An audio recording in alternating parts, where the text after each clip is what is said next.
Pois é, voltamos para o nosso último bloco e vamos também passar o que é que vamos trabalhar hoje à noite, né?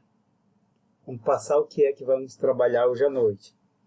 É evidente que a gente vem falando que o Dom João teve a ideia da fundação das universidades, não prosperou, surgindo em seu lugar os cursos jurídicos em São Paulo e Olinda, tempos depois, 1827, fortalecendo o sentido profissional e utilitário da política iniciada por Dom João. Foi Dom Pedro, quer dizer, Dom Pedro coloca tudo na Constituição de 23, 24, homologa em 27, mais no papel.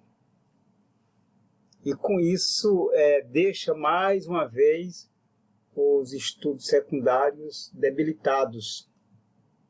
É o que a gente tem dito em turma a turma, é o que o Paulo Freire preconizou e falou, é o que a Anísio Teixeira falou, Darcy Ribeiro falou também. A precarização das séries iniciais nossa é que deixa o nosso conhecimento debilitado. Quando a gente tiver a responsabilidade pública com as séries iniciais, a história começa a ganhar uma outra conotação, começa a ganhar um outro entendimento, começa a ganhar mais tutano, começa a ganhar mais orgulho, começa a ganhar mais conhecimento. Hoje nós estamos bacana, hoje vocês todos estão aqui nessa sala de pedagogia, preocupados, se diga de passagem, preocupados com as séries iniciais, preocupado com o que iniciou os jesuítas lá atrás. Ah, professor, você está defendendo os jesuítas? Não, não estou defendendo. Estou dizendo o que eles tiveram de bom, o que eles colocaram de bom nesse sentido bem aí. O que fizeram os jesuítas,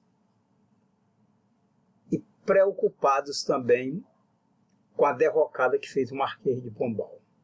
Depois do Marquês de Pombal vem Dom João. É evidente que tinha as séries iniciais, para quem veio em 1808 correndo com medo de Napoleão, mas a preocupação dele era profissionalizante e com status de superior. E com isso fragilizou. Depois Dom João vai embora, fica Dom Pedro I, que se torna o primeiro imperador. Independência ou morte! Acredito, né? Voltando da casa de Domitila em Santos, numa desinteria danada, ele gritou independência ou morte. Tudo preparado, cenário. E dali ele começa a se fortalecer, o primeiro imperador. 1823 prepara a primeira Constituição, 1824 dá uma modificada nela, 1827 com a lei, tem até a lei aqui, vou voltar aqui essa lei, para que vocês possam dar uma espiada novamente, não custa nada espiar. Dar uma espiada novamente e saber que nosso querido Dom Pedro,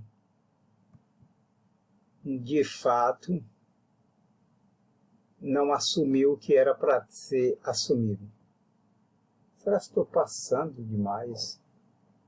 Estou passando demais. Então vamos voltar aqui. E Dom Pedro, de fato, não assumiu o que era para ter assumido, porque ele inicia fazer a Constituição, a primeira Constituição, 1823, 1824 dá uma mudadinha nela, com a lei que ele vai sancionar, que ele vai publicar, mas coloca só no papel. Muitos historiadores, para muitos, ali seria a Lei Áurea da educação brasileira. A Lei Áurea que dava o nosso fortalecimento educacional.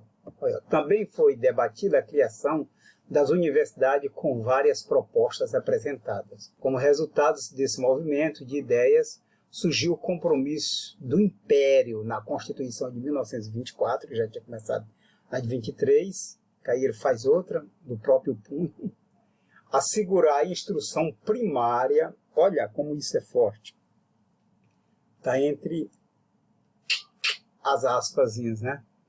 Assegurar a instrução primária e gratuita, esse nome é que é forte, gratuita, a todos os cidadãos. Confirmado logo depois pela lei do dia 15 de outubro de 1827. Ele fez em 24 e 3 anos depois ele confirma. Pela lei do dia 15 de outubro. Terminou a criação de escolas de primeiras letras em todas as cidades, vilas, vilarejos, envolvidas instâncias de poder público. Teria sido a Lei Áurea da educação básica, caso tivesse sido implementada. Então, ela ficou só no papel. Ficou só no papel, papai, como diz o outro aí. Aí então vamos lá, vamos adiantar porque a gente já mastigou bem esse assunto.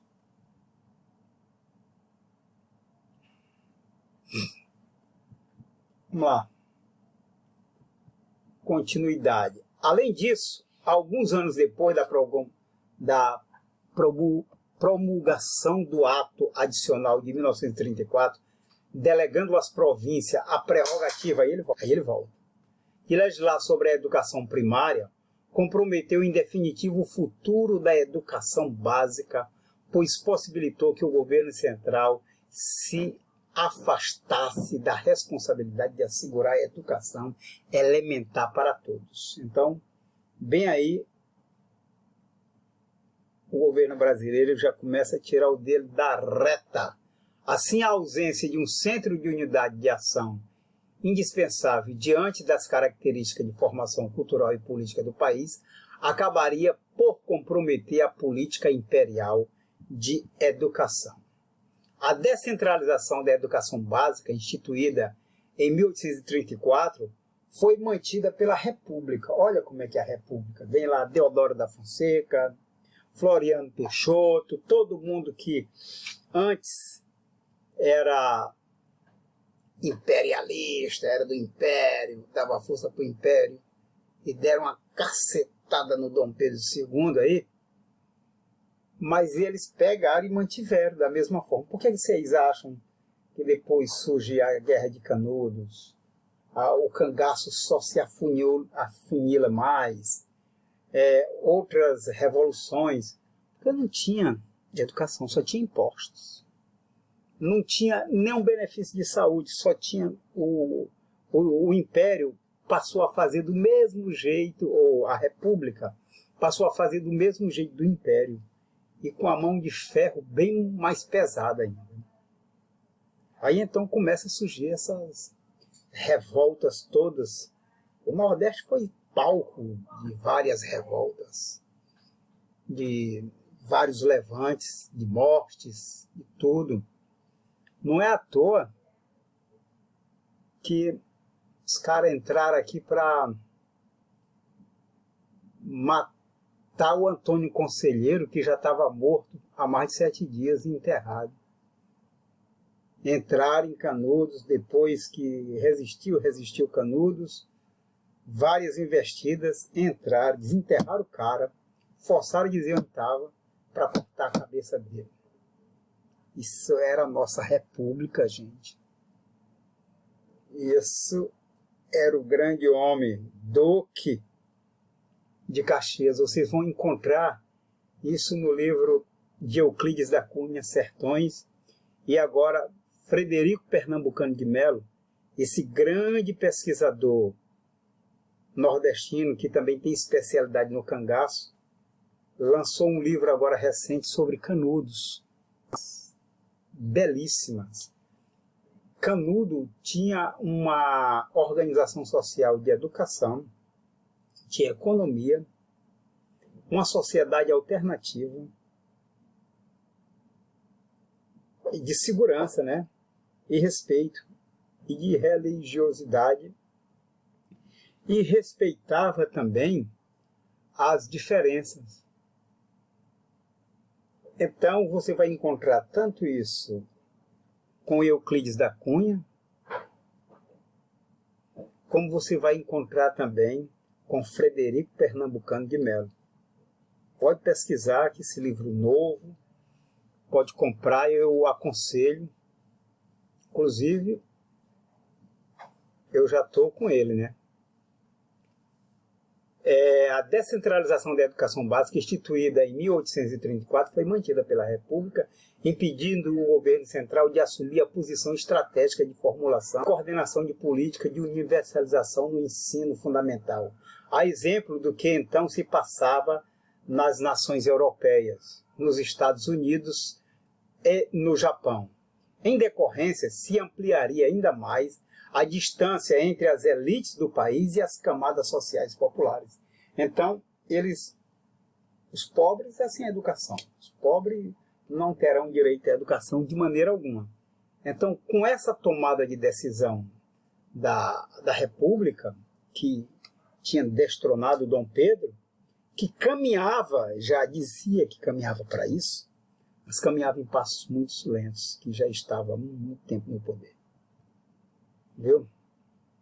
Na década de 20, devido mesmo ao panorama econômico, cultural e político que se delineou após a Primeira Guerra, o Brasil começa a se repensar. Então, o que é que a gente percebe? 1889, quando entra a República, até 1920, não muda muita coisa. Não muda muita coisa no Brasil. Olha, gente, eu até disse que a gente iria hoje para o chat, mas eu escolhi, dei uma repensada, e eu vou passar depois daqui um filme maravilhoso para vocês, que é sobre esse tema que nós estamos conversando. É o Barão de Mauá. É o Imperador e o Rei do Brasil. Eu vou deixar no link, a gente vai deixar no link aqui, o Imperador, o Barão de Mauá. É um filme fantástico. Mas eu não quero só que vocês assistam, quero que vocês assistam, e eu vou deixar uma aba aberta. Também não quero comentário da internet. Não quero. Eu quero que vocês vejam o filme Barão e vocês percebam aí, entre a questão do conhecimento, entre a questão da escravidão, do capitalismo, e entre a questão da política brasileira, de como se dava nesse período aí. Então, o filme nacional, Barão de Mauá, o Imperador e o Irineu Evangelista Souza. Irineu, ele nasceu em 1813 e morreu em 1889. Ele morre justamente nesse período. Bem, o Barão de Mauá, ou Visconde de Mauá, foi um notável empresário industrial, banqueiro, político, diplomata brasileiro. Foi símbolo dos capitalistas empreendedores brasileiros do século XIX. O Barão de Mauá nasceu em Arroio, Rio Grande, município de Jaguarão, Rio Grande do Sul. Órfão de pai, viajou para o Rio de Janeiro em companhia do tio, capitão da Marinha,